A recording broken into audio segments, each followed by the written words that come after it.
Hi, this is Shira of Castle Grayskull.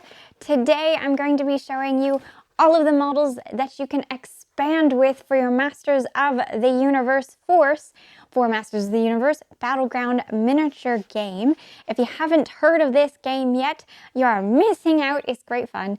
I have a how to play video in the description and a video about the starter set, which has everything that you would need to play. These are unnecessary, they're just optional fun pieces that you could add or could not add, but the starter set is everything that you need to play, and I have a video on that also in the description. And there is an ongoing crowdfunding campaign that the creators are doing at the moment of the video. It's over soon, so you'll want to check that out if you're interested. But this video is just going to be showing you Wave 1 with the Sorceress and Tila, Wave 2 with Fisto and 2 Palace Guards, Wave 3 with Buzz Off and Manny Faces, and He-Man and Battlecat as the one character so that you can play them together as they were meant to be. So in this video, I'm going to show all of those, the sculpts of what they are once they're assembled. Also going to show painted versions of them if I have them, and anything I think you might need to know in the video. But if I miss something and you're very curious about something, make certain to comment below. I'm really enjoying this game. I will be happy to answer your questions. Okay, let's get started.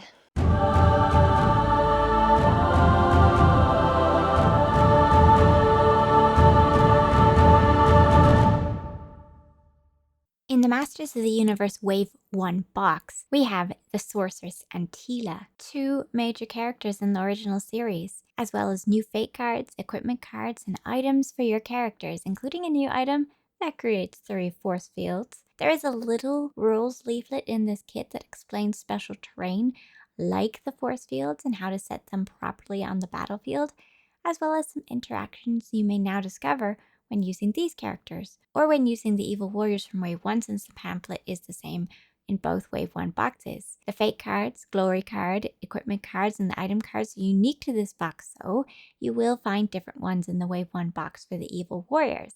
And besides the iconic equipment, which is the Sorceress Staff of Power and Tila's Sword, you will be able to use any of these extra cards for any of your other characters. If you want to know the current cost of the characters and the equipment in this kit or any of the other kits, you can visit the Masters of the Universe Battleground website, which I'll add a link to into the description. But at the moment of this video, the Sorceress and Tila are each 16 points, and their iconic weapons are 2 points each. Archon Studio gave me some professionally painted copies of each of these models. I cannot claim the work done on these models, but I'm absolutely going to be painting each of my own models up in their own video. So I do hope you subscribe if you haven't already, so you can see how I paint some of these really cool colors. Like the other characters of this game, these are simple miniatures to put together. They're plastic, so you can use plastic glue on them, and their joins are hidden so that if you apply just a little bit extra plastic glue, extra thin plastic glue, to the joins after you have glued their bodies together, you should be able to erase any sign that they were ever separate parts. I don't know about you, but I love trying out different characters and different equipment to see what combinations I can create. And since the Sorceress allows her allies a free interruption, and Tila allows allies to reroll some of their failed skill test rolls, I think it'll be great fun discovering who works best with these ladies. I already have plans to have the Sorceress and Fisto work on the same team because they are just mean together in the nicest way possible. Also, these force fields, you lay all 3 down on the battlefield at the same time using a disposable item called a force field rod, and while they are on the battlefield, they act as high obstacles. Though they don't block line of sight or cover, they can certainly block a character's movement, which could really hamper an opponent's plans. Now, unlike regular terrain, you can break them down with a good solid hit, since they can be a target of an attack and they only have 1 hit point and no defense stats. But that still wastes the character's turn, either moving around them if they can, or spending an action point to attack them. So that's cool. I just want to say thank you to the patrons and YouTube members that support the channel.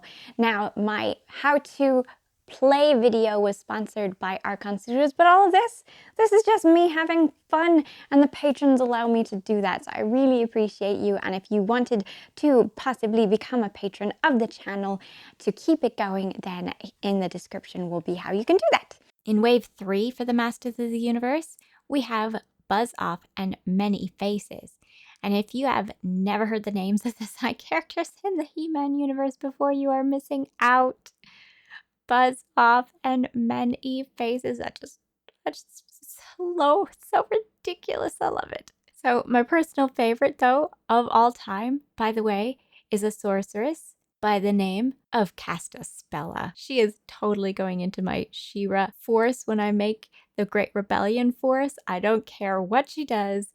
I'm playing Castaspella. That's it. But if you all have ridiculous names in your world, then none are ridiculous, are they? I personally would say my name in the He-Man universe is Nerda. Please share your own He-Man name for yourself down in the comments section.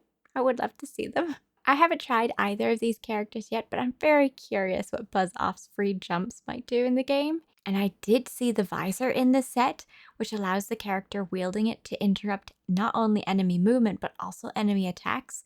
That could definitely be useful, and I will be immediately putting that on someone. And imagine if you put it on the sorceress, who can, if she interrupts, cause another person to interrupt at the same time. Would that mean that the other person can have a free interrupt on attacks as well?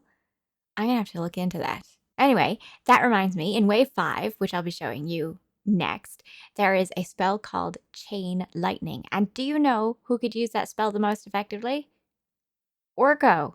I mean, he might fail to cast it off and on because of his ability, but the 7 dice to roll is great odds for 6s. And on a 6, another target can be attacked with Chain Lightning again, as long as you have the mana to cast it again. These odd little bonuses, plus if you're at all like me and just have the desire to collect all the various models for your army so you could try them out, and because you like collecting them, makes it pretty easy to buy these expansions. If you'd like me to go over the cards in each particular set, be sure to let me know in the comments.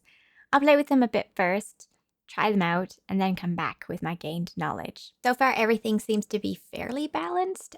It's too early to tell as I haven't played enough and I haven't tried every single combination yet. The crater, for example, is capable of destroying a piece of terrain so that you can have line of sight in an area that may have once been taken up by high obstacles. The item card bomb pack is the disposable item that makes the crater.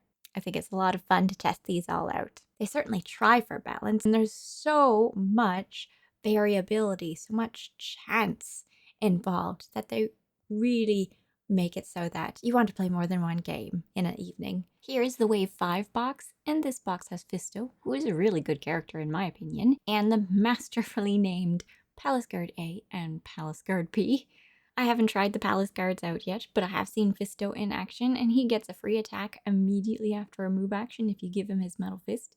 And really, why wouldn't you give him his Metal Fist? You'll also find rules to have a team combat, or 2v2, and in case you're curious about that, remember that you can download all of these Wave rules pamphlets on the Masters of the Universe Battleground website as well to read the details about them. And this pamphlet also clarifies new spells like the Chain Lightning spell I mentioned earlier, where it says that you need to spend the mana for each instance of Chain Lightning. Alright, so back to my man Fisto. He has the ability called Eager to Punch that gives him extra attack dice for a melee attack made immediately after a move action. So on top of that free attack, the free attack also has 6 dice to hit with. Imagine him interrupting, where he uses that free action point to move in, and then because he moved, he gets a free attack. So that's useful. And I just like the look of Fisto. I mean, he's, I suppose, a little plainer for Masters of the Universe, but I like him. Also, imagine how the Sorceress giving him a free interruption, which would then be a free move followed by a free attack, because it doesn't say that his free attack is not available during a free interruption, so there's that. Also, there's an item in the starter set called a Ramstone, which was clearly meant for Ram Man, but it works nicely on Fisto as well. So many possibilities. On the other hand, each of these Palace Guards only cost 9 points each. That's about half of another character. and they can soak up damage if they're adjacent to one of your other characters. Or just be an additional body to grab objectives. Additional bodies are great. They don't have basic equipment, so you simply give them whatever melee or ranged weapon you want, depending on whom you plan to have them bodyguard. But for half the cost of another character, that could definitely be helpful, at the very least. Annoying for the opponent, because you just keep getting them in their way. Well, they are absolutely worth trying, I think. Do you have the same dilemma now? Which characters do I choose? I can only choose maybe 4 if I want to also give them items and maybe a couple extra weapons. Or do I choose 5?